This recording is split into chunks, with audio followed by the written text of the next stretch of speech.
Hello everyone, and welcome to the Shrimpy channel.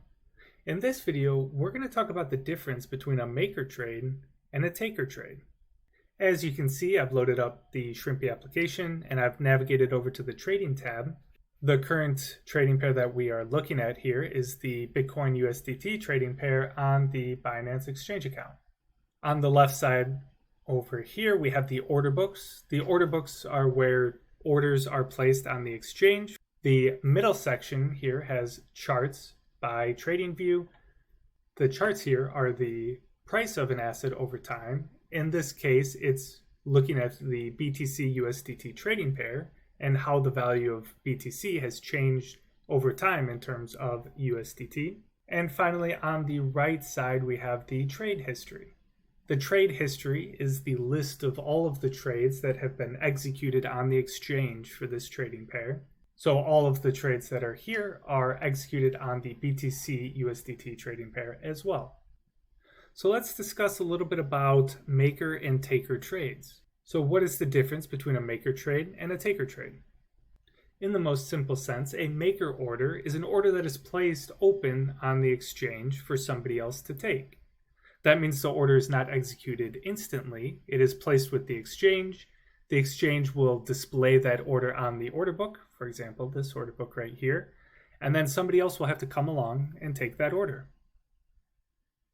In contrast to maker orders, a taker trade would essentially look at the current available open orders on the order book and execute one of those available orders.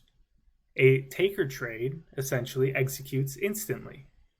So if I was looking to buy Bitcoin in this case, and I had USDT, I could come to the exchange, I could look at this order book, and since I'm buying Bitcoin, I would look at all of the ask prices, which are up here, the red ones, and I could place a trade for one of those ask prices to take an open order on the exchange, and that order would be executed instantly. So I would instantly buy Bitcoin for the best price available, and then I would get my Bitcoin, and the person who sold their Bitcoin would get my USDT. In the other case, if I was trying to place a maker order, what I would do is I would come to the exchange. If I was trying to sell Bitcoin, in this example, I would look at the available asking prices, and I would place my maker order at a price that I think somebody would take, and then the order is left open on the exchange until somebody comes along and takes that order. So let's look at specific examples using limit orders. First, imagine we have some Bitcoin and we want to sell Bitcoin. If we were doing a maker order, the way that we could do that is by selecting a price that is above the current best asking price for Bitcoin. Let's go ahead with this price here. And then we could select the amount of Bitcoin that we want to sell and then click sell.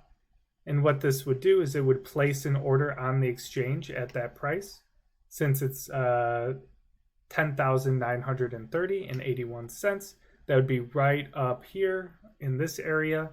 It would place that order on the exchange and it would wait for somebody to come along and take that order. Let's look at an example on using a taker order. Let's say I wanted to buy Bitcoin instead of sell Bitcoin. We could do that by selecting a price that is better than the best asking price right now. In this case, let's go ahead and select this price up here. This will automatically populate the limit buy BTC price for this section. And then we could also enter the amount of Bitcoin that we want to purchase. And then we could send that buy order, and the exchange would automatically take the best price for this limit order. And the reason is because we put a buying price that's above the current best asking rate. As you can see, the best asking rate right now is around 10,933. We placed an order that was above that. So we will automatically take that best price as a taker order. So that means it will be executed instantly. It was somebody else's open order on the exchange. So we do not get to place a maker order in this instance. So what are the benefits of placing a maker order versus a taker order? For many exchanges, a maker order will incur different fees than a taker order. It is often common for exchanges to reward people for placing maker orders because it adds liquidity to the exchange. So exchanges will offer lower fees for maker orders.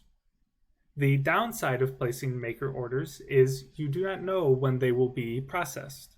So there is no estimated time when the order will be completed or if it will ever be completed. So for example, if you place a maker order at $100, the price of Bitcoin would have to go all the way down to $100 before your order is executed. That means there's a chance that it will never be executed.